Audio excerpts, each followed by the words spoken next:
أعوذ بالله من الشيطان الرجيم بسم الله الرحمن الرحيم ربنا آتنا في الدنيا حسنة وفي الآخرة حسنة وقنا عذاب النار ربنا اغفر لي ولوالدي وللمؤمنين يوم يقوم الحساب برحمتك يا أرحم الراحمين اللهم إنا نستعينك ونستغفرك ونستهديك ونؤمن بك ونتوب إليك ونتوكل عليك ونثني عليك الخير كله نشكرك ولا نكفرك ونخلع ونترك من يفجرك وصل اللهم على محمد وعلى آله وأصحابه وأتباعه وسلم ربنا اغفر لنا وارحمنا وأنت خير الراحمين آمين والحمد لله رب العالمين. You can the second matter. Introduce the subject where we are reading from the second flash, from the flashes, the book called Flashes, the second flash, and fifth point, and second of the fifth point. Yeah. So, physical misfortunes grow when they are seen to be large and shrink when they are seen to be small. For example, a dream enters one's vision at night. If one pays it attention, it swells up and grows. If one does not, it disappears. So too, if one attempts to ward off an attacking swarm of bees, they will become aggressive. Whereas if one pays them no attention, they will disperse. Thus, if one regards physical misfortunes as great and grants them importance, they will grow, and because of anxiety, pass from the body and strike root in the heart. The result will then be an inward affliction on which the outward misfortune fastens to perpetuate itself. But if the anxiety is removed by contentment with the divine decree and reliance on God, the physical misfortune will gradually decrease, dry up and vanish, just like a tree whose roots have been severed. I once composed the following verses in description of this truth. I think we can first deal with the subject, with the first paragraph. Now there are intertwined. Come in, please. Take your tea first. The tea, without tea, you can't really concentrate on that's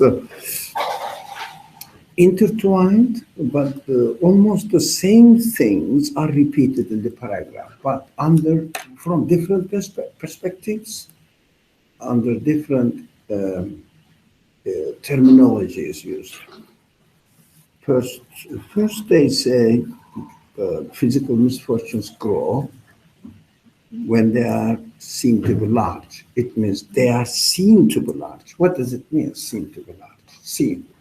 I mean, if it is this big, if it is not, what do you mean by seeing? It was something to do with our own perception. Yeah. So take the word here, perception, use it for seeing. And how about this one?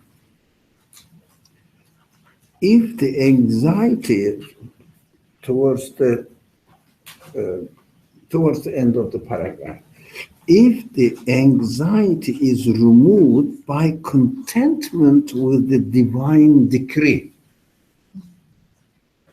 Musical chairs. Yeah. This, yeah. So, contentment with divine decree. Do we see that it is your perception as well. Contentment, am I right or wrong? Contentment with the divine decree. I am content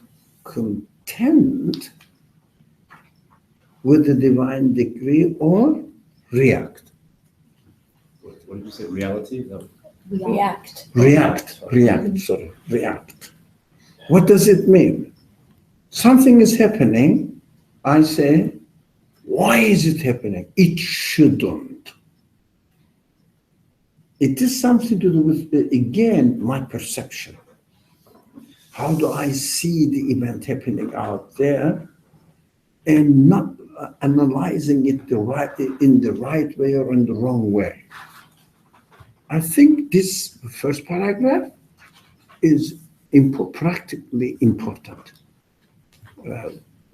And we have to understand the theoretical side of it so that practically we can overcome with many problems that we may seem to be having.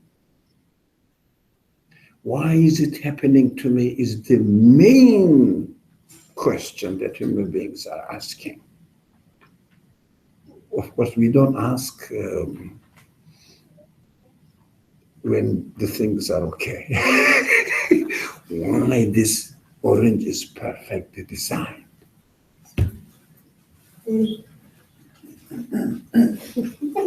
Eric's coming. He's coming. What happened?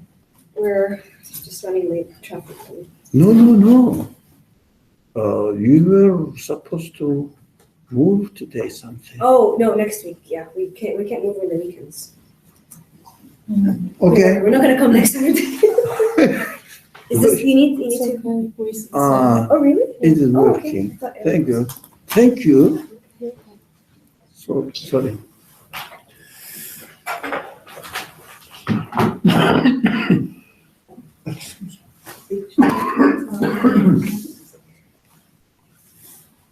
It is again important.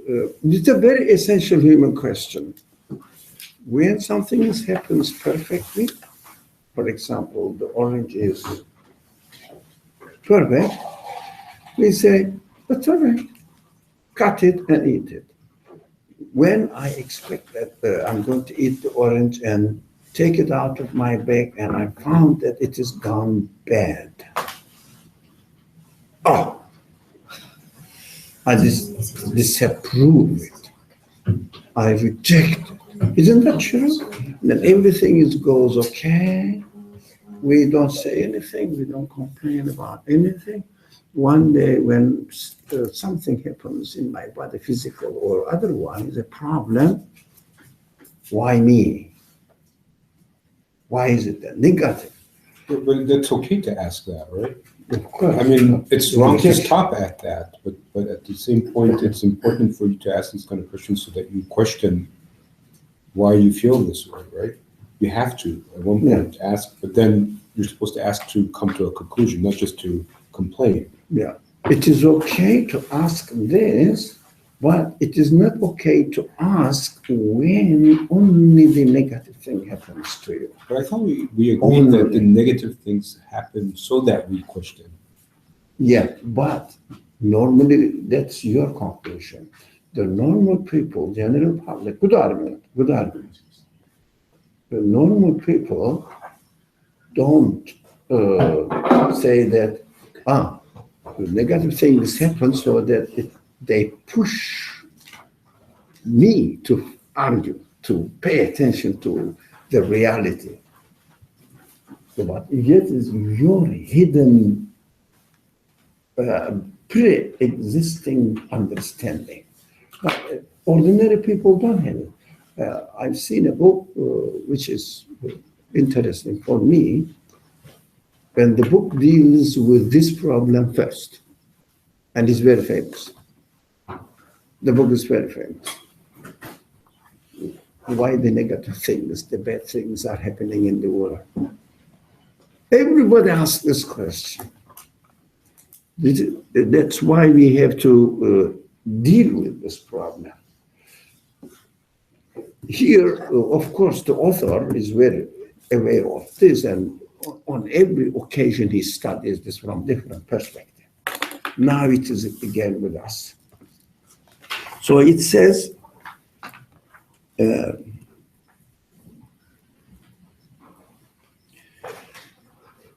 if the anxiety is removed by contentment, how can you gain contentment? How can you be content with what is happening to you? By referring it to the divine decree. What does it mean? Divine decree, of course, if someone says, I don't believe in divine decree, okay. You have to question. When everything is perfect, that's what we have to question, when everything is perfect. But it is a triggering point when something is not perfect or undesirable. When something undesirable happens, it triggers, as Ihab was saying, oh, what happened? But the solution is, where is the solution? Where is the solution? When something undesirable happened, we question. That's how we are, if you like. We are encoded, or we are how we are.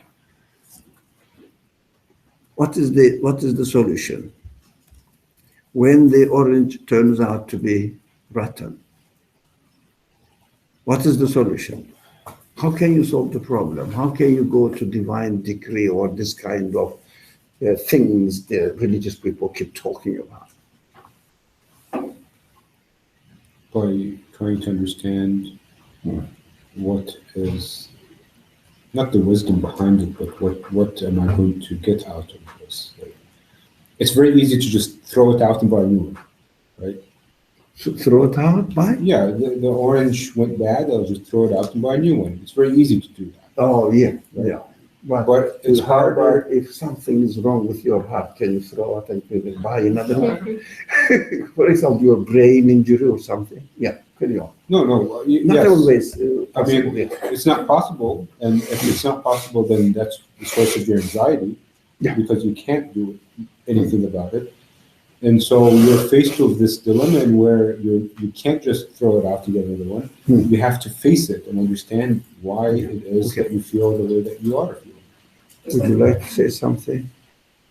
So from our previous discussions, get something, because we emphasized on the importance of this matter a lot, but unfortunately, it is not in the atmosphere. It means not in the civilization. It's not philosophy deals with this perspective. We don't pay attention to the importance of this approach. Although we recently studied this, and I don't see I don't see that we are remembering. You may remind us. Yeah, we are made to learn by opposites. Okay. So when it is rotten, the solution is to accept it. To accept or to go, not to accept, no. Well, I'm being more very. goes with that. More So- goes with that statement. but I'll listen to you. Yeah, it's better. Really? You know why? When you say the word, I understand where you are going, where you are coming from, and stop that. That is very wrong. I'm not criticizing you. Many people, even if I criticize you, don't mind, I know that. Many people think that since it happens, I have to accept. If people with a religious background say, this is God's decree, we have to accept whatever comes from it. That's Right. not what I'm saying. No. Let me say what I'm saying, because you're turning it into, you're not. No, I'm not to arguing accept against it, you. Realizing, to accept it, realizing that it's divine decree. Now I'm content. To accept, period, no, that's not my point. It's along with, but if you know what I'm gonna say, Can you please be kind? We are not arguing. We are trying No, to I'm not arguing understand. either, but We are trying to understand the matter and find the solution. How are we going to deal with these kind of problems? Religious people say, you are not, I'm not saying you. Religious people say, I'm generalizing it, okay? Religious people say, this is from God. Whatever comes from God, we have to accept it. That is one.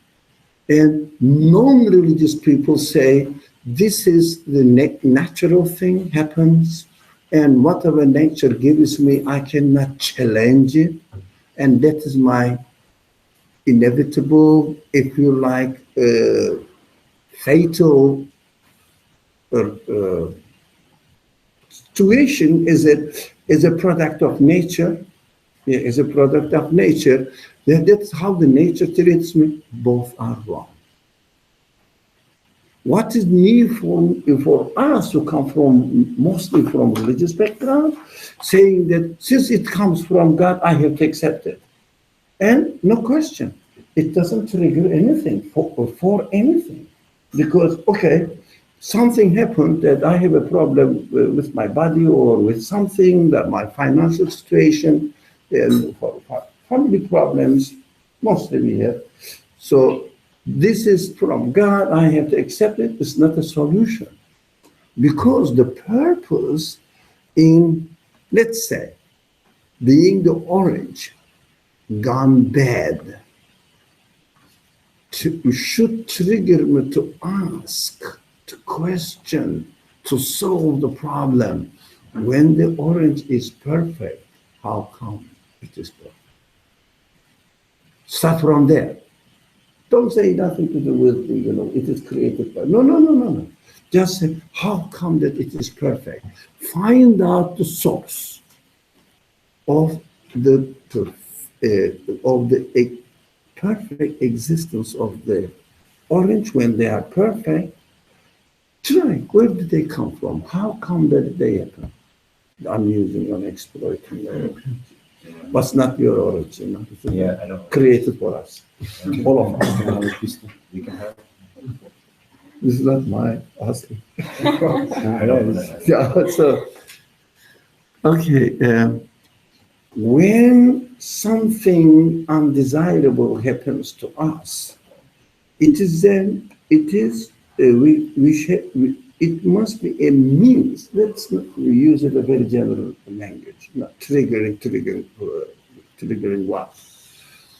It must be the way that we learn, as you start to say that human beings are learning and knowing by anything with its opposite. Is there anything in the universe which doesn't have its opposite? An idea? No. Everything is made in pairs for a very good reason, for ourselves as well. For ourselves. Life, death, health, illness. We call them fortune, misfortune. Yeah, whatever. Everything, whether it's working perfectly or broken. Not only that north and south and positive and negative powers of physical thing. No. Not only that, they are true too. But without the opposites, we cannot. That's how we are. We cannot think. So this is a perfect, if you like, arrangement. I'm avoiding to use the word design because it's so overused and exploited, and people they use it for other purposes. It's a shortcut, not a real perfect reasoning. So it is criticized, but in fact, it is the right word. It is a perfect design. It fits my capacity, human capacity, because I can only think of the matters when they are contrasted with their opposites. There is no other way for me to think, reflect, and produce any idea if something doesn't have its opposite, like right, wrong. Can you imagine it? You are at work, you are trying to understand something, there is no right and wrong. You just, it doesn't make sense to you. And you can't really learn anything if you don't try to avoid the wrong and become aware of the right. And approve the right, you will be comfortable. That's how we are. The universe exactly fits our nature. So the arrangement, the design seems to be perfect. So when I face any, with any misfortune or with any undesirable situation, I should go into, Self-wisdom. yeah. So, for example, you don't like anything, something happened. So just because this things that you don't like happens always in minority. That is how the design is. And what? Sorry. Minority. Not in the majority. Majority are good. For example, most of the people are healthy. For the moment, there are some people, if you like, in quote unquote, suffering in hospitals. But are they making the majority? The people are having wars. How many people are really physically engaged in wars at a time? How many people have nothing to do with the war? Even not 1% of the population of the world are in war. And how many people are killed in a city, or New York in 1 or 2 every day, I think. So, but we don't hear for political Commit reasons. suicide. Maybe like every day, 117 people commit suicide in the United States. Every day. How many? 117. Every day in the United States? You must be joking. That's Thousands. Hospital. I worked in the hospital. Themselves. I mean, they I kill kill, themselves. not Yeah, only yeah, commit yeah. suicide. Yeah, They kill maybe daily death, resulting from the suicide, not attention. Like, no, they attempt die. thousands. In one city, maybe in New York, go and make this, see because they don't release the statistics, because it will be normalizing psychological effects, social psychology, that everybody is attempting suicide. Why not me too? Well, because half of the population is under depression. Why? We have to think about it. No solution from within. People don't have any meaning for their life. That's how secularism brought us into this civilization. But we have to wake up. There is an opposite as well to this. You can solve your problem by solving your own problem of your own being. Your own being, who am I? But without asking the question, which starts from your own existence, you cannot solve any problem.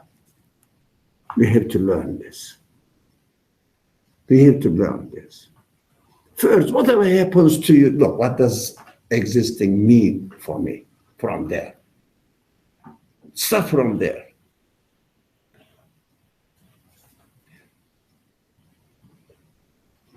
Minority, minority. Thousands of people may be attempting suicide in the world, but mostly in the world which, okay, let's not label it generally. But billions of people are sleeping comfortably. Yeah. So that is happening. We cannot reject. We cannot say that there is no trouble in the world. Yes, there is, but we understand that these troubles are well organized and well fitting our human nature for one purpose. Go and question the positive side. How come they exist? So that you will understand, if we have the answer for your orange, how come it exists, you can easily understand that when it goes bad, how come that it went bad and why? But usually people concentrate on the existence of the bad event and never use it for the opposite side. Then answer is no answer. Not satisfactory. We have to admit that's how the things are. That's usually what the common people say. That's how life is. We have to accept. Why? Why is the life as it is then? We don't question that. So going back to the text, the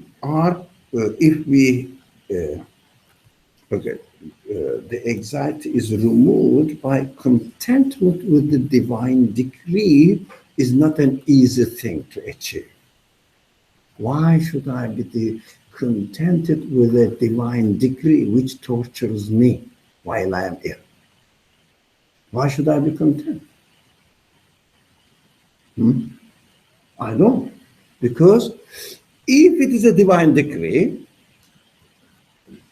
then this divine decree is torturing me now. Why? I don't like it. And this divine decree made me not like it. Do you understand the fine point there?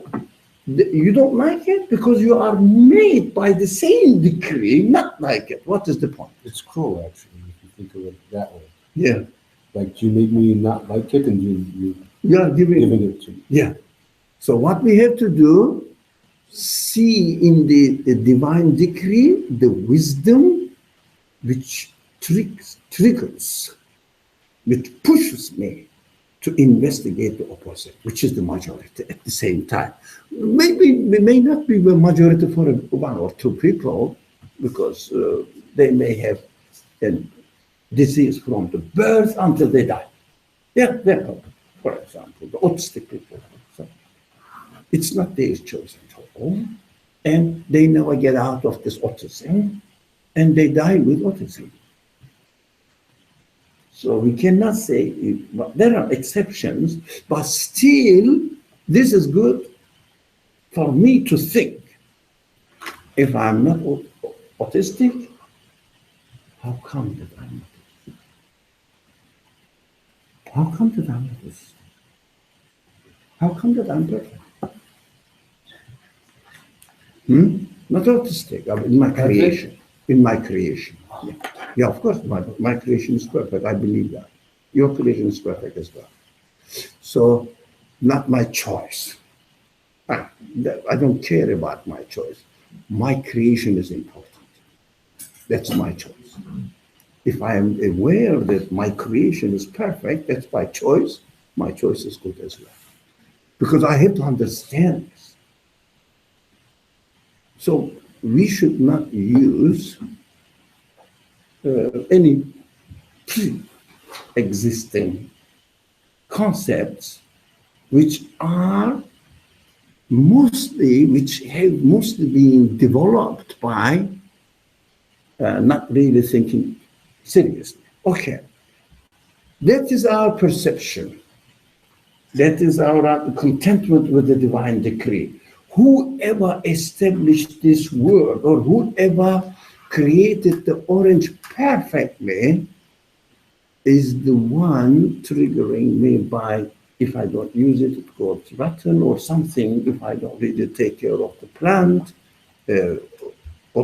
orange tree, it goes rotten. And it is an, if you like, a push, an incitement for you. Hey, you have to follow the way I create, I make.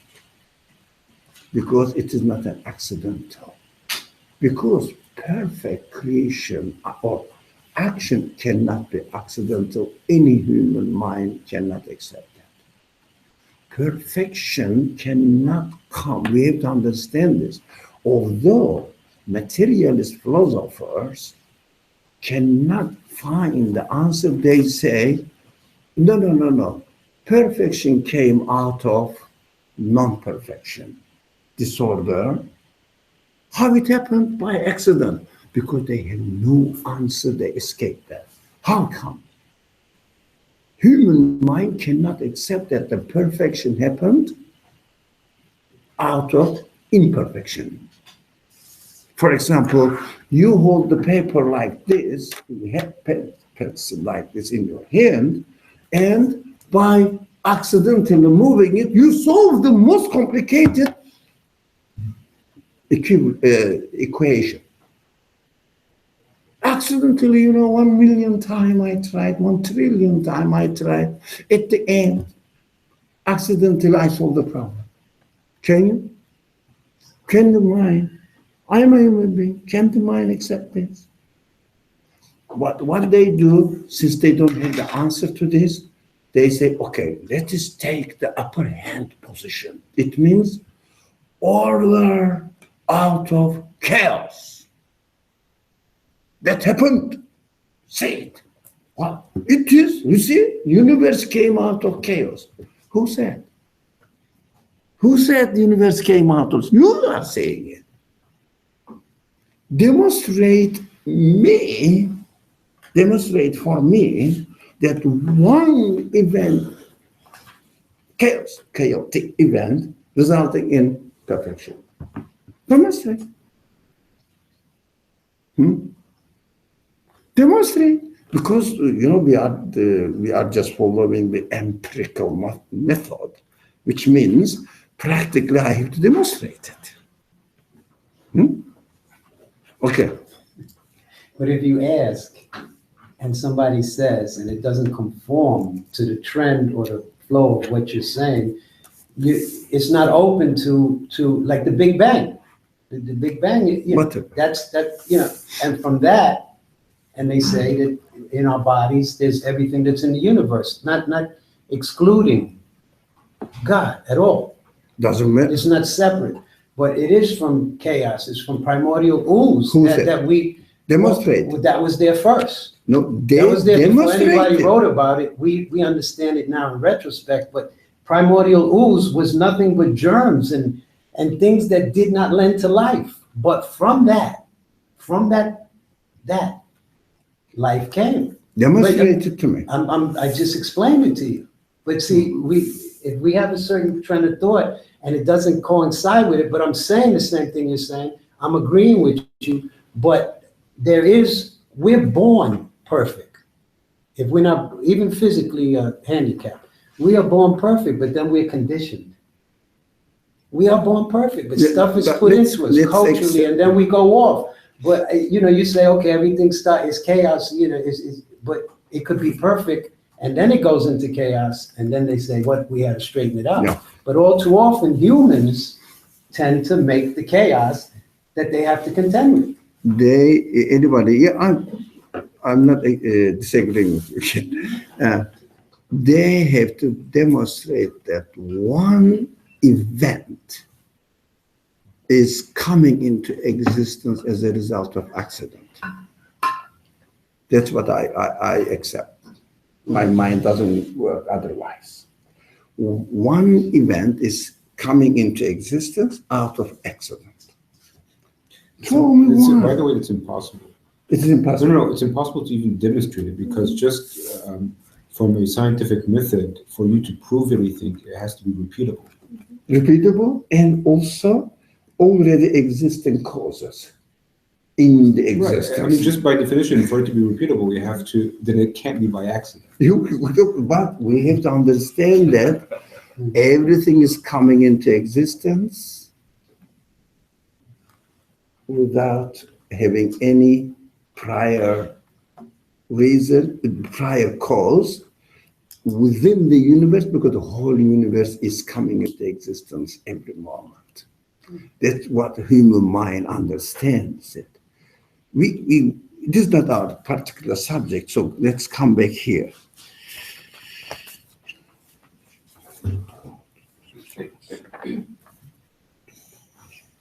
So what we understand from here, that physical misfortunes grow when they are seen, perceived, the big, large. Well, it means if my perception, for example, if I am ill, if I say, this is the end of the whole existence of the universe, as far as I am concerned, because I don't feel comfortable today, because I am not satisfied with the color of the shoes my parents bought for me. Depending on everybody's concern is different, or the color of my hair is not really satisfactory, so I have to dye and make it, give it other appearances, etc., etc., etc., because of other reasons. So, if I am not happy with what is existing now, and concentrate on that unpleasant moment and existence, forget about the rest of the universe, then it becomes the only concern for you. So you say the Creator has created this misfortune for me, because it is unpleasant. I'm not liking it at all. So this misfortune is created by the one who is the creator of the universe, and see that the world is just nothing but this one. Of course, your whole universe becomes that one. That's why it grows. If you say, for example, I have a headache. Yes, it is disturbing me. Yeah, this is for this reason, for the reason that the one who made my times that I didn't have an headache, what is it? This is the one who created the whole, or made the whole universe. And how perfect it is. You know, psychologically, you know that when you distract the attention of the, for example, if you keep thinking about your headache, whole world becomes your headache. If you start looking at beautiful things, what happens? It disappears from your world. It has a very significant side effect. Even if you concentrate on it, what we do usually when a child, for example, falls and hurts his knee, which is quite normal and usual case. What we say, oh, it's all right, look at the bird. It's all right, look at the bird. And the while he's crying or show something, a toy, suddenly it will do, why me? And which is something where the child sees something different, what happens? Yeah? Stops to cry suddenly. So that is how human nature is. So from there we should understand that it is our perception makes the thing closer to the lens of our, if you like, telescope, or whatever you call it. So, for example, if I am taking a picture of a scenery, rather than having all the picture, if I have only one thing, in front of the camera like this, the camera shows only that point. And whole picture becomes that point. But if you have a general vision, then that point becomes maybe invisible in the whole picture. That's how human nature is. What we have to do, we have to go back to the divine decree. It means the one who created the universe is creating this universe. Who's he? He is the one who created the universe. So go and think about the universe, think about the perfection of the other creatures, other beings, and your problem becomes this. And it has a further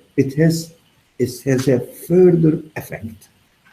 But before going into the further effect, we have to listen to the help. And you, second, the help. So there are two side effects from this that I see that are possible of happening, and they're not, I think, desirable side effects. One is that, okay, you're afflicted by something, and you choose to divert your attention to something else. No, to the general picture. Right. Yeah, You choose to. not really. You choose. Okay, I just want to say there's two parts to this. So let me speak what I have in mind. First is that there is this possibility of that. Okay, you're going to divert your attention to something else or the bigger picture. There is this possibility that you're never going to question it because you're diverted to something else. Like, when do you, because you're saying that if I don't think about it, or I give it a smaller, size than what it really, or give it just a smaller size than it is. No. Then So general, but not. I know I'm not wording it the right way, but yeah, not the smaller size. if I just look at it from General picture. See the general I picture. try to make it smaller than I want it to be, or No. whatever. Hold on. Okay. I Take a breath. I think that there is this possibility that you never reach the state in where you validate what you're saying, and where the less I think about it, the more that I'm content. How will you validate that if you're not thinking about it? Like, is there a point in where, okay, say I'm sick, and I'm not thinking about it, so I feel better. But then when I think about it, if I never think about it again, then I will never validate that, okay, well, I'm feeling worse now. So that's one thing. The other thing is there a possibility that if you distance yourself from these problems, that you never solve them, and it becomes a form of escapism, that you're never going to progress in resolving these issues that need to be resolved maybe. Can I? Oh, very good. Oh, are you going to make a comment on what Ahab said or something? Yeah. Yes. Okay, but do you mind if she takes? Yeah. I think, so what I understood from what Ehab was saying is that you understood Dr. Ali say, like, forget or try to distance yourself from the problem. And I think what I understood from what Dr. Ali was saying is that he's saying the way you solve that is by, it's not looking at the problem by making it just the center of your attention, but looking at it in terms of grand scheme of things, by understanding the opposite of it. So if you're sick, then most of the time you're not sick. So how do you get the sort of the moral behind you being sick during that time in the larger context of you being healthy most of the time? Right. I may have gotten lost in the analogy of the kid scraping his knee and then look at the bird. I may have got lost in that analogy. Right. But it's Well, not, this it's is not human about, nature. but it's That was not an you, example. it's not you forgetting about the ailment that you have or the distress that you're in right now, but it's more of how can you solve that, how can you see this distress from a different perspective that would help you in the general quest? And realistically, Right. it means not making it smaller, no. But when you see it within the larger scheme of things, you put it in its maybe the right size. Yeah. حط الأمور في حجمها. So within your whole life, within the life of the 6-7 billion people, your headache now or your sickness now, locate your sickness within the whole picture as it is. Don't make it smaller. No, you will. The problem is we get the objectives or zoom on the problem only, and we see nothing else. And it becomes the only thing, everything in your life happening in the world, in the existence of the whole world. Neither spatially nor time or temporally, you are expanding your vision. It's called self-centeredness. Yeah. It is, world evolves around you cannot solve any problem. Of course, you have to suffer. But if you can get out of it, you can have a very, very positive effect of this negative creation. We have to talk about it, but before this, would you like to say something further than what Rata said? I don't know the answer, but the sister made the point, I think, which is that it's not about distancing ourselves, but rather embracing the pain or infliction, to understand it in a new way, not to understand it as pain or affliction, but rather to understand it as in the broader context. In the real of what context. we're supposed to learn from it. Yeah, real perspective, real. No, I'm not saying it is not that. For example, there is this place, let's say 100 square yard, and let's say a small spot is dirty, right? So don't try to make it small, whatever it is, smaller than what it is. See it and say, look at the whole picture, and you will understand that only this spot is dirty. The rest is clean. And try to understand the existence of the cleanliness in majority. What is the point there? How come that they exist? What is the point of existence of this? Because only this small stain or dirt makes you question, how come the rest of the room is clean? If there was no this dirty spot, that is human capacity, we cannot notice the cleanliness of the whole room. That is how we are. That's how the universe has been created, and that's how they match each other. It means the way the universe is created, the way I am made. So we really correspond to each other perfectly. That's how we are. So we have to work through it, and we shouldn't criticize that why the dirt is here. I'm not saying somebody dirty to room. We always talk from existential point of view. Existential point of view. The existence of dirt, existence of cleanliness. Existence of cleanliness. The source of existence. That's our always the prime concern. Existence. Now you're. So far, we said that the misfortune that comes first triggers our attention to the opposite. So all of the times in the world where this calamity wasn't taking place, therefore putting it back into its perspective. Okay, so that's the first step.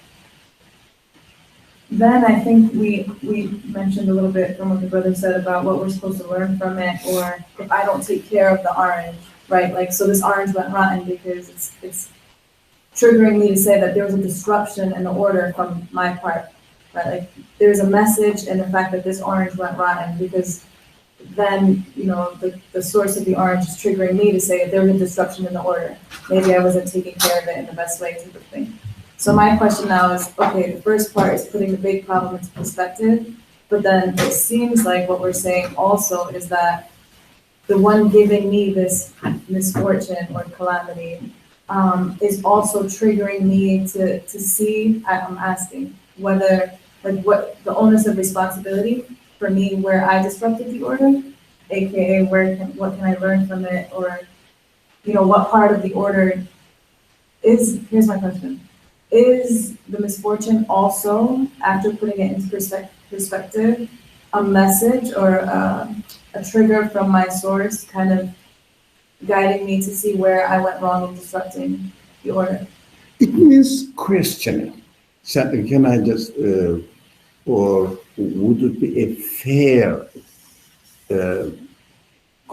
summary, questioning the existence of everything? I'm not sure if this is taking what you're asking to a different direction or if it's an extension of it. So, but is there a reason for the timing? Like, is there a reason for the timing of it? So, for instance, if I get ill, is it because I understand that it's a signal to look at all the times that I'm healthy and the vast majority of my life, all these things. But did it happen in this specific time because I've been heedless of that recently? That is no. That is the relationship between the result and your choice. We said that fundamentally, we know that if I don't hit the machine, it breaks. We understand that no one really questions that, but the existence of the things are questioned. What they do, the materialist philosophers concentrate on questioning the existence of the evil. Because they say this is evil and I don't like it, it is happening, and how come if there was God, how come God creates this evil? Yeah? We say We're this is talking a about the timing, very... not the existence. I'm just saying the timing of things that in this case is a reminder are these. I know we don't want to start trying to think of why it's happening from God's perspective, but I'm just... No, we are not going into God's perspective. It is impossible. Forget about it. Which means that the things that happen that you have no control over, like the timing of your illness, that would be trying to speculate about why it happened in that timing. That's speculation. This is your and my interpretation. That will be my and somebody's interpretation. I may find a reasonable explanation. I may not know it. I may not know it. That is irrelevant to me because this is not the way to solve the problem, the fundamental problem. Fundamental problem is how come that the evil exists? That what I define it as evil. I define it as an evil, which is, as far as that particular time is concerned, which is really harmful. I can call it evil for me now. But the existence of evil is the problem, and we have to concentrate on it. Now, when you say evil, do you mean what we do to ourselves? No, or are you no. saying it's evil created by God? No, I'm not saying. But I'm asking, what exactly do you mean when you say, when we ask the question, why does evil exist? The first thing that comes to me is, it comes from ourselves. I will explain. It's not like something that, like the orange. I will explain. Okay. What we call evil is, on a particular time frame, something exists and I don't like it, I don't agree with it, and it is not, for me, it goes against my expectations. Now that is evil. For example, my expectation is I don't want to be ill. So you're saying your expectation is evil? No. I'm trying to, well, Okay. each of us have our own capacity to observe, and if we can ask questions without being, why, we get a Beethoven's Fifth Symphony, I figured out what it was.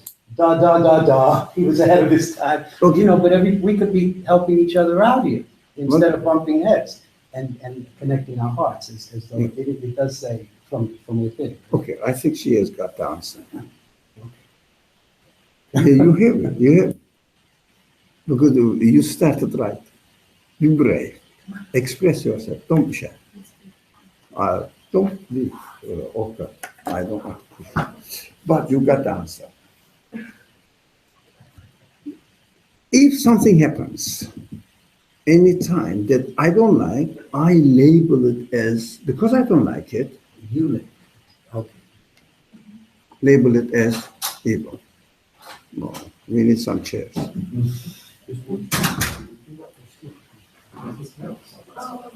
Myself.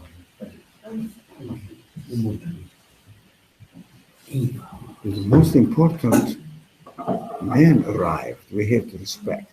Ahlan sahlan. Where is your daughter? She disappeared from there. I know she's coming. So we were expecting you to come today. I was so surprised that you did that. That's all I saw. Yeah. Can you repeat again the question? Because there's been a lot of other parts of the discussion, and I've kind of lost track of what question we're trying to answer. So are we still on the orange? So yeah. No. We're still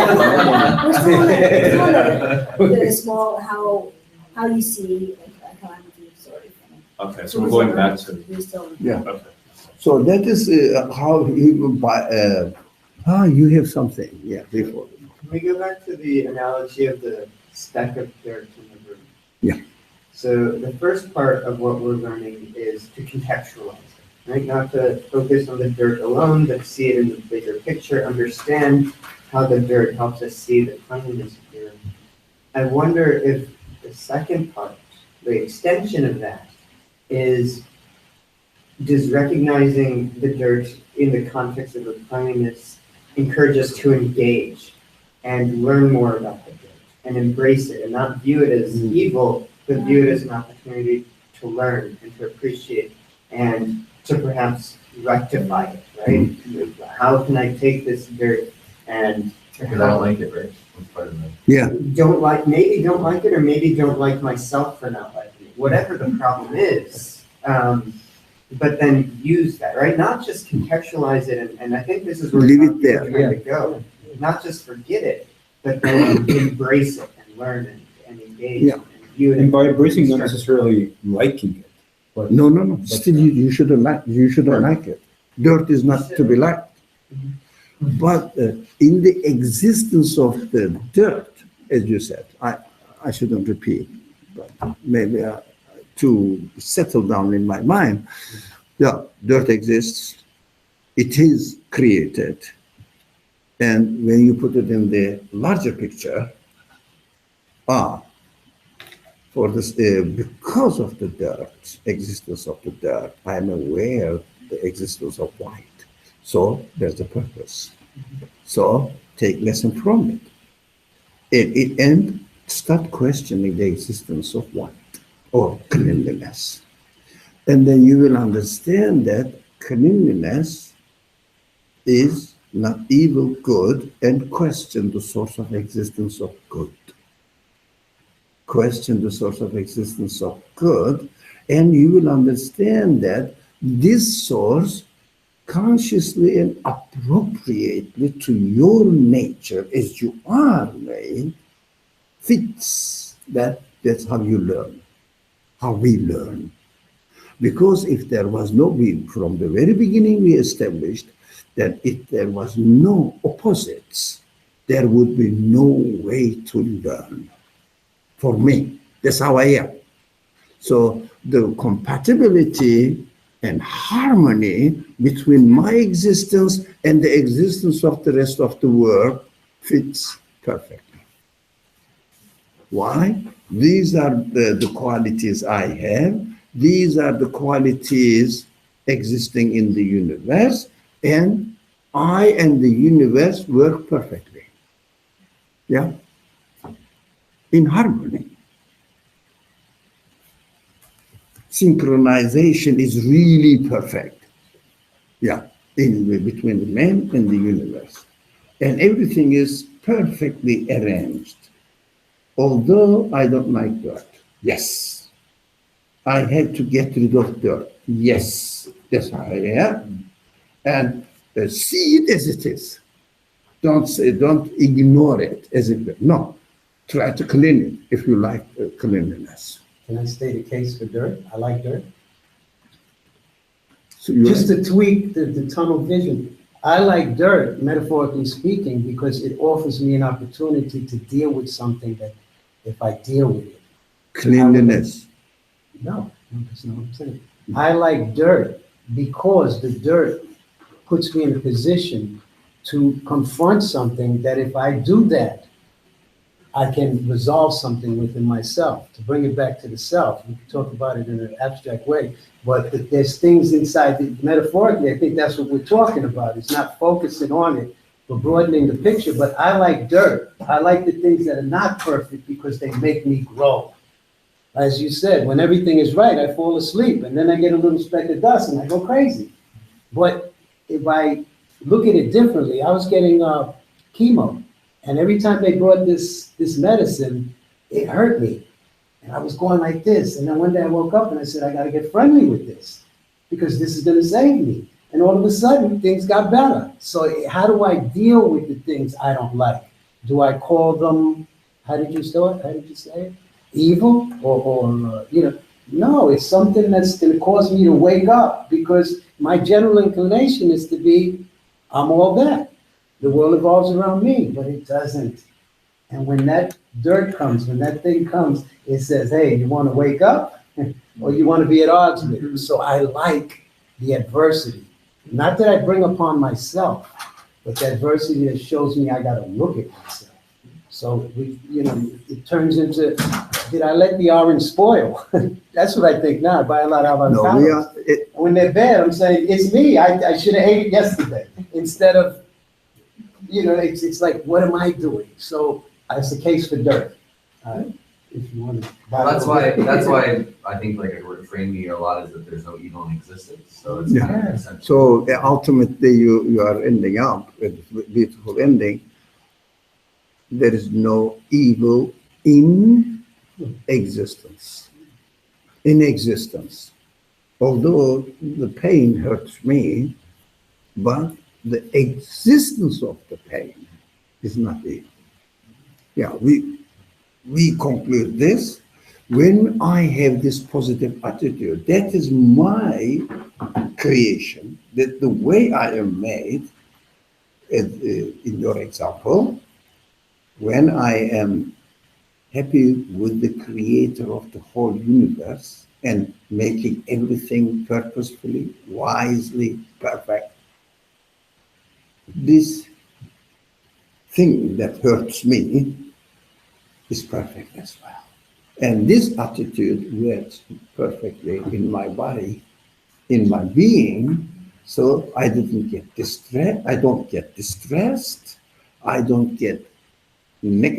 grow negative feelings, I don't feel depressed, and everything starts working in the positive way. Most of the things happen in the negative way because we take a wrong attitude towards our way that we are created. We contradict. But ultimately, are we going to solve the problem of death? No, because the ultimate creation, the purpose of the creation is to show that this universe cannot persist by itself. That is the reality. No one can say that one moment in the existence of the universe can persist for another moment by itself. But it is under the control of someone who gives existence to the universe and see the source of the existence of the universe. So we have to go further, inshallah. We have to cut the roots, yeah, of the tree. We have to cut the roots of the tree so that the branch shouldn't grow in the negative. How? So your example is the perfect example. Your example is the perfect example. If you are happy with the creator of the event that you suffer, you are really suffering. Because the creator of this event is not your enemy, is somehow trying to help you grow, develop your human qualities in the best or perfect direction. It is helping you. If you are happy with the creator, yeah, then all these negativities, the root of negativities are cut off. When they are cut off, the branches don't grow.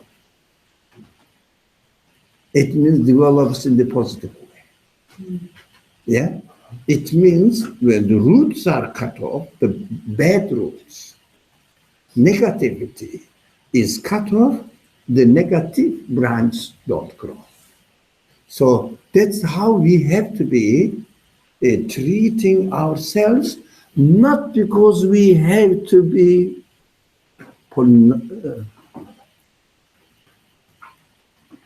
what was the word? This was the first famous figure. Interprets everything in the positive way. Poly something? Come on, you know that. Polymer? No. Murphy? No, the famous figure in a novel. Oh, you mean in Candide? Candide. No, Candide.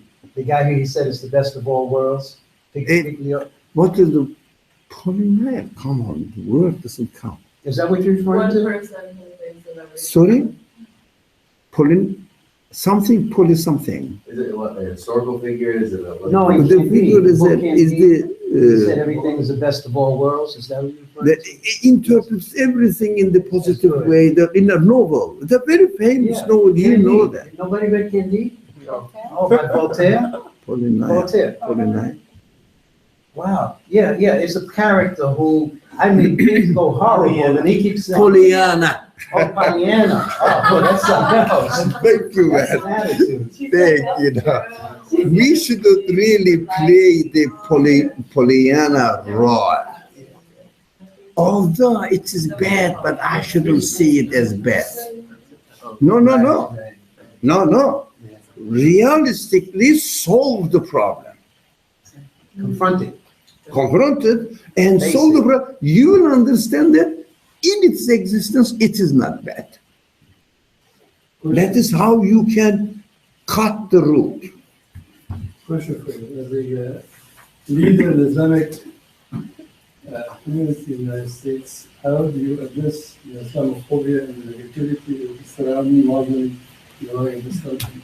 Should we just look at ourselves and stop the news, or should we try to fight back and prove them wrong? That's not our subject. It should be. Now, for the moment, let's finish this subject and then we can go. This is more important. It's not actually. Not. So no, don't worry. What we're living in, And- we live in Focus on yourself first. First, we concentrate on existential problems. This is our interest area. The others is, you can talk about it in an Egyptian cafe for days and days and days and never solve any problem. But these are the roots of the problem. We have to understand that evil doesn't exist. I am the product of a one who never creates it. then you can solve your social problems, political problems, economic problems, because problems never end and will never end either. I think you are old enough to experience that all these events happened one by one, one by one, one by one, and never finished. So we don't go into that tunnel which goes nowhere. So fundamental problems must be solved. These are our problems, fundamental problems. You're saying evil does not exist. No, there is no such thing evil. Although I think you are new, that's why it puzzles you. It's quite normal, quite normal. Pain exists. Existence of pain is not evil. That's why evil doesn't exist. But of course, we have been studying and we are referring to the subject how many times? Because it is the most fundamental and difficult subject that the people have been, the humankind have been struggling to solve. It is a known history dealt with this problem, and those people who were regarded as intellectuals of the society, community, human race, dealt on this problem, and no one could, not no one, among certain group of people, which are the great majority of the people, no one could ever solve or come to the conclusion that evil doesn't exist. And this conclusion is logically confirmable.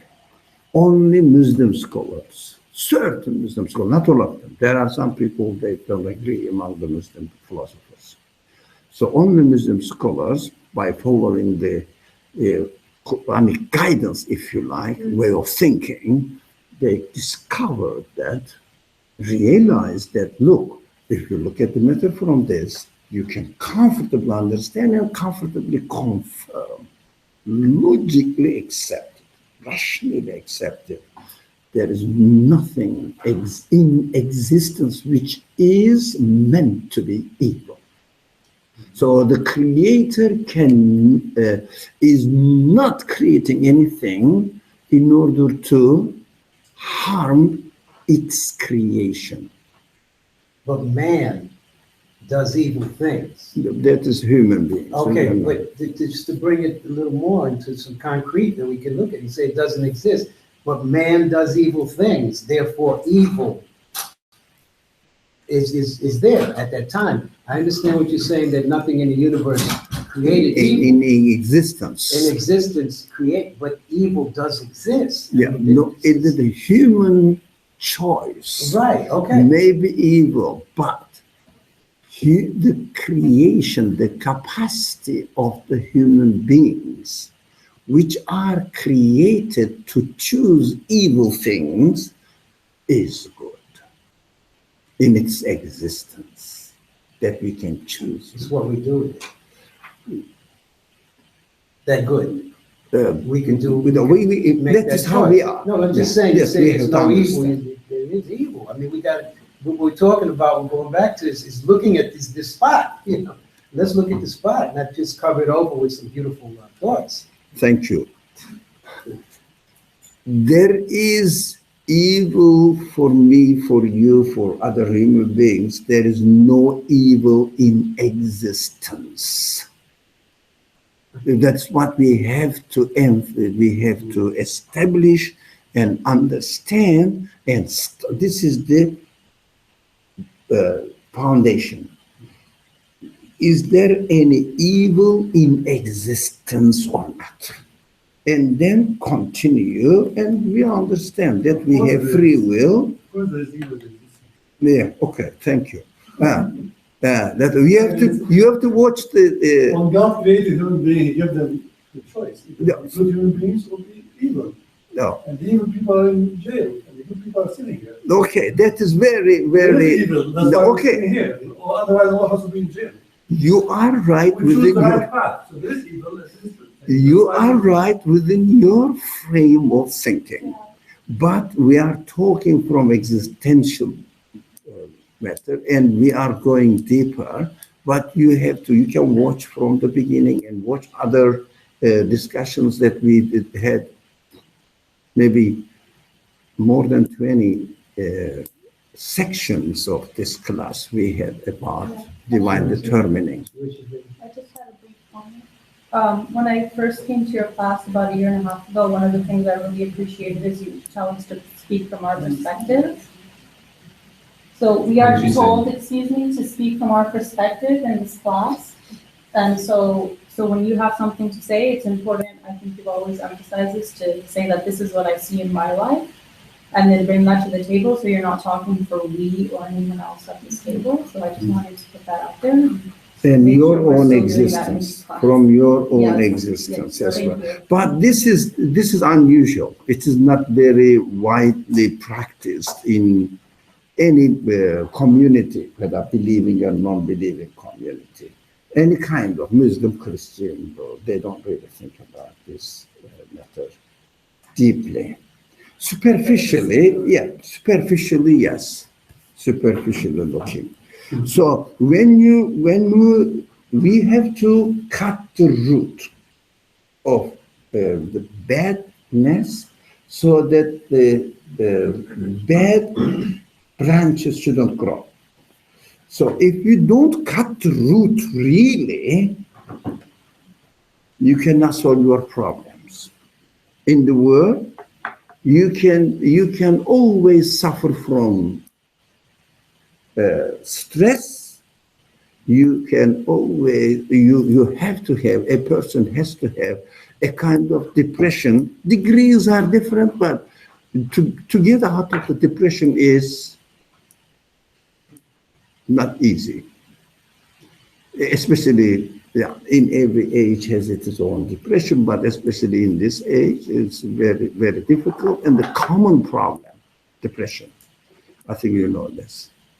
The most important problem of this civilization, this world view, is doing a lot of things, but every development adds something more to the depressive character of humanity.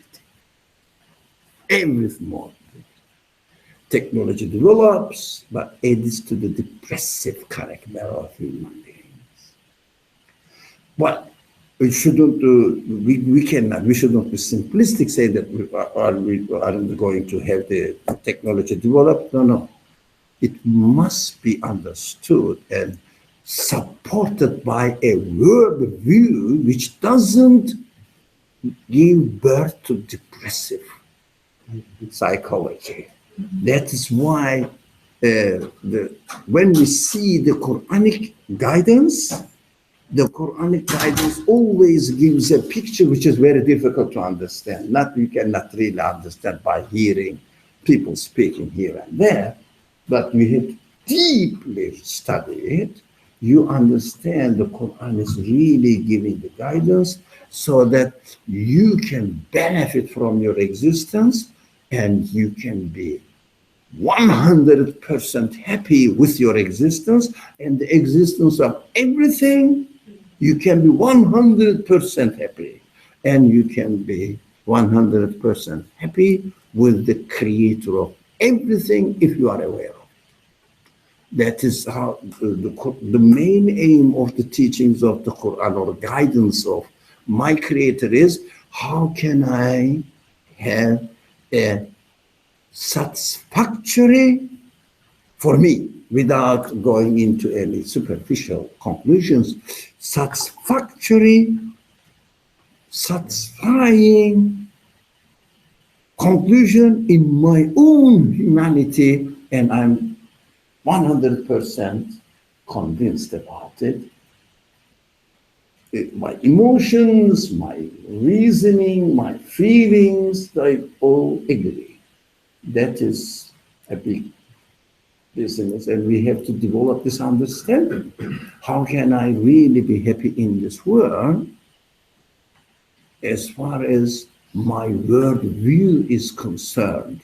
not what I'm doing here and there. The people are doing this nonsense things or bad things, good things, irrelevant of people's actions.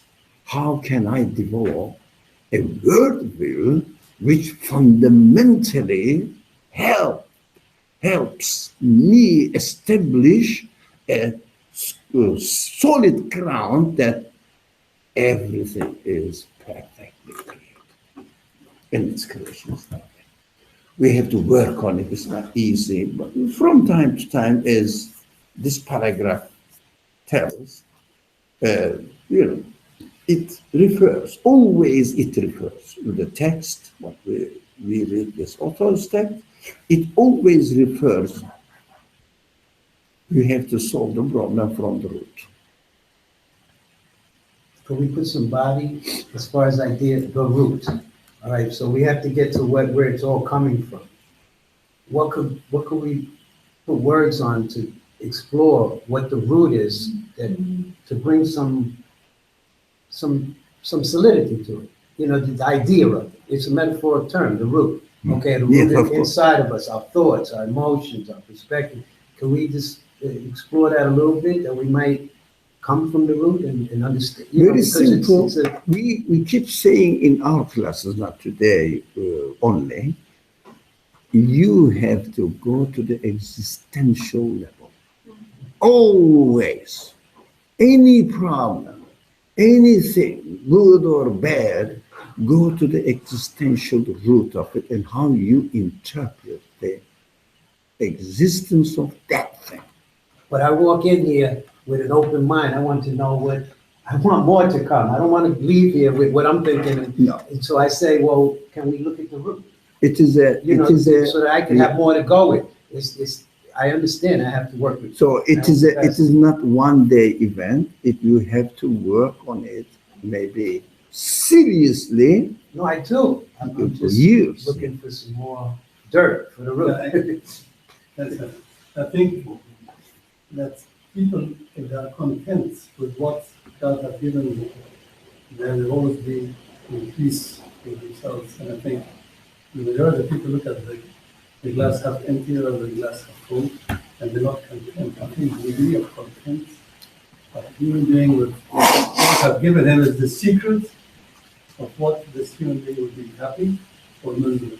If he's content, even if he has nothing, he still will be happy. If he's not content, he has everything, he's going to be miserable. So this degree of content is really the marker of the belief in God. If you have strong belief in God, you have to be content with what He's given you. Of course, the main problem is how can we have a strong belief in God? So we are working on it. We cannot really say that believing God strongly, so I believe in God strongly, it happens like that. Like this, according to speaking to a person, that to be an engineer is the perfect match. So, okay, I am a good engineer. Because this age is the engineering age, yeah? So by saying that I am an engineer, you cannot become an engineer. By saying that I have to have a strong belief in God, you cannot have a strong belief in God. You have to work on it. Okay, somebody wanted to, I have seen a hand, yeah. Yes, last week you spoke about duality and the difference between an internalized and an externalized relationship with God, which I think is what we're speaking about now.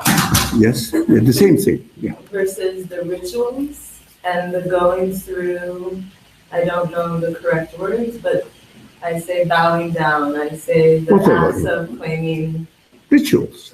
So that's a point of entry for some people. It really declares and externalizes an act, a giving, a gesture, where when it is at the root, or you've done the work, or you're not looking outside of yourself, that there's an alignment, and it's less about us versus them, and it's less about what God has done unto me, but it's in alignment. It becomes reliable. It becomes a source where you can navigate the world from from an internal place, from a clear place. We can contextualize today into the subject we are studying today. We said root, but last week we didn't use the word root. We said internal confidence. About, for example, if someone has never internally are convinced within himself about the existence itself and interpreting the existence, you cannot really externally change your worldview. Impossible. But you can imitate, you can narrate, You know, in our culture, we do this and that, or we believe in this, and that's you can narrate. These are just narrations. Internally, we have to be convinced. Today, our focus was on how can I be internally convinced. Our focus today came to the point that only by concentrating on existence of anything, not necessarily existence of the universe externally, but for example, when you dislike something, I give this example a lot because it is very important. And I use this phrase on many occasions. You know, some of us may be fed up with it.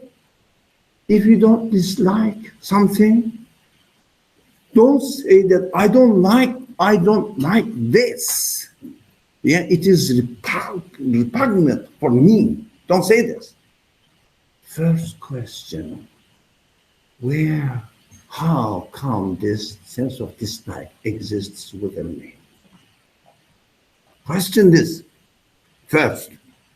How this sense of dislike existed in me. If you don't question it, start from there and keep talking about I don't dislike, I don't like this, I like this. You go nowhere and repeat yourself. Because you are not solving the problem, today's language, in the root. Last week's language, within yourself.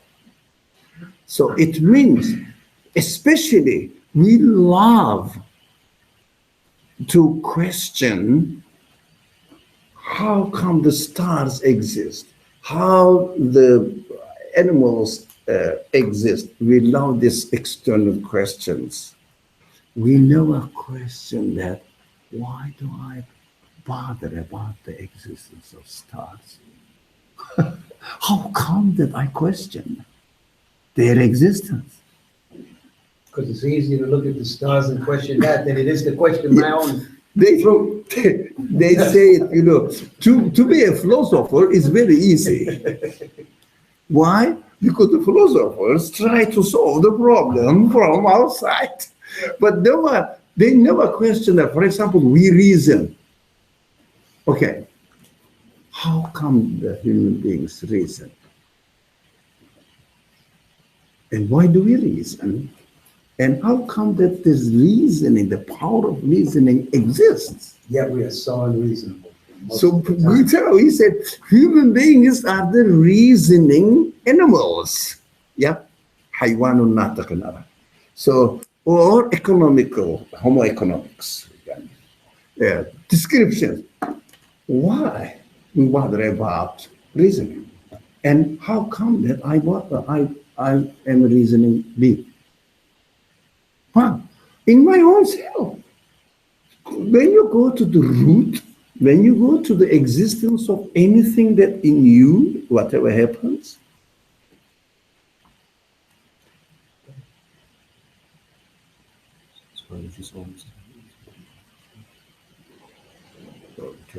adjust it.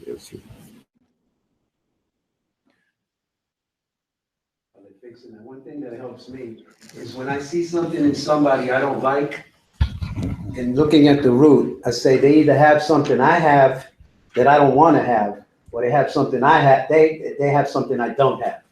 So it causes me, through looking at things and seeing things that make me uncomfortable, to look at why, like you said, why does what this person is doing or saying bother me? And it causes me to look at myself. So then it doesn't bother me anymore because now I'm getting to, it's not about them. I'm bothered, not them. So let me wrap up this. Question yourself, in yourself, what the sense of bothering, existence of that sense. The sense of bothering, I make a comparison that he's more handsome than younger than me, etc. Everybody is including you. Including you, I pass you. So okay. And why do I make comparisons? Not only why do I make comparisons, making comparison is an ability. How come it exists? How it came into existence, making comparison. Existence,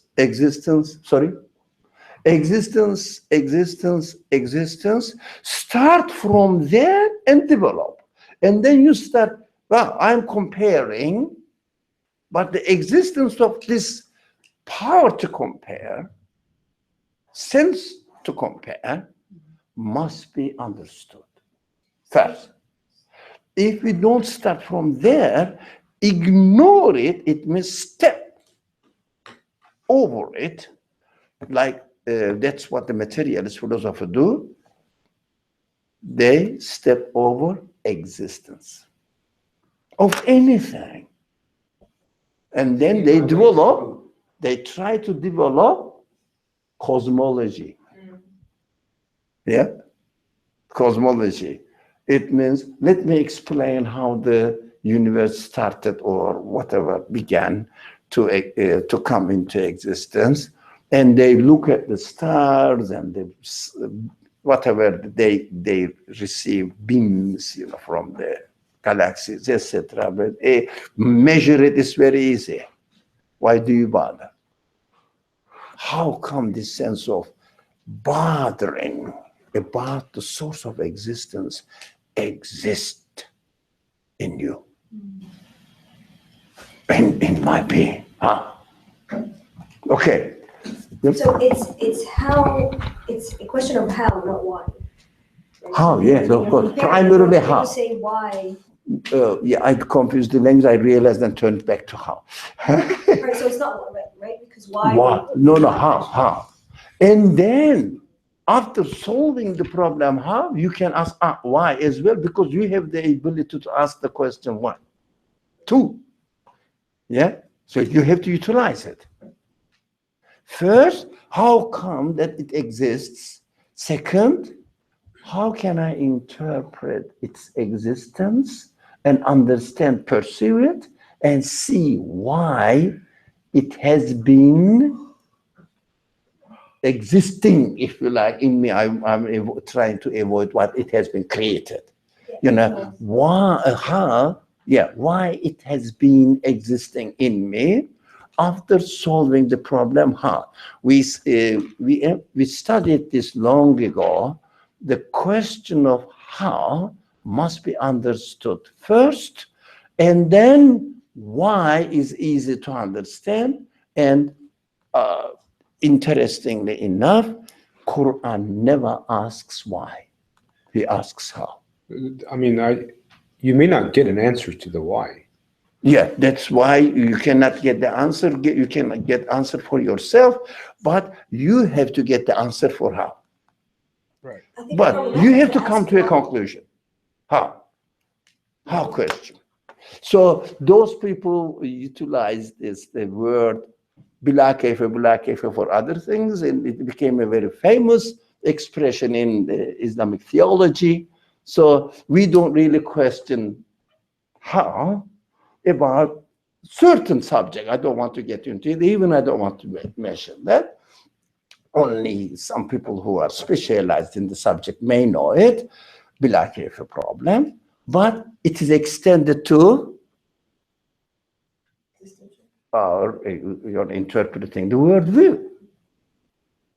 And say, the universe created by God, finished. How do you know? Well, it must be created by God, or otherwise that it cannot happen. That's it. And accept that I believe in God, carry on. Why do you believe in God? I believe in God, carry on. Yeah. So it is the sensitive point that we have to pay attention. Quran always refers human reflection, human reasoning to kayfa, how. And first we have to establish how. And then, I will say, why does the orange exist? No. It's not a question at all. How does the orange exist? That's my responsibility, as you said. Why does the orange, or I cannot know. But it is a question that you want to ask. Yeah, but at the second stage. And it's a person. Like, why does the universe exist? Until now, I don't understand why. Yeah. I just can't. But it's very important for me. Yeah. Why would God create me? I just don't understand. So first, but it's very personal. So you have to, it's personal to you. As a why would God create me? You don't understand. That is quite normal, and it's quite right. And you cannot read the mind of God. That's what you should know. But in order to be able to speak about God, you have to have gone through certain huge stages. So you have no right to speak about God at this stage. Thank you. Shall we stop? I think we should stop here. So next week seems to be the last week for Saturday. What? Yeah, because afterwards the campus is going on summer break, and weekends the campus is closed. So Wednesdays we will carry on. Last week we will have, but the last one. Thank you. So we wanted to read further, but let's read. Yeah, that's what we have to do today. Today is the 5th, eh? 5th or 5th? 7th of May? Not 5th of May? I lost 2 days. So you still think it's Cinco de Mayo? Thank you very much. Thank you. Bismillah ar-Rahman ar-Rahim. Subhanaka la ilma lana illa ma 'allamtana innaka antal alimul hakim. Wa akhiru da'wahum alhamdulillahi rabbil alamin. Thank you. Inshallah, I'll see you next Saturday and Wednesday as well.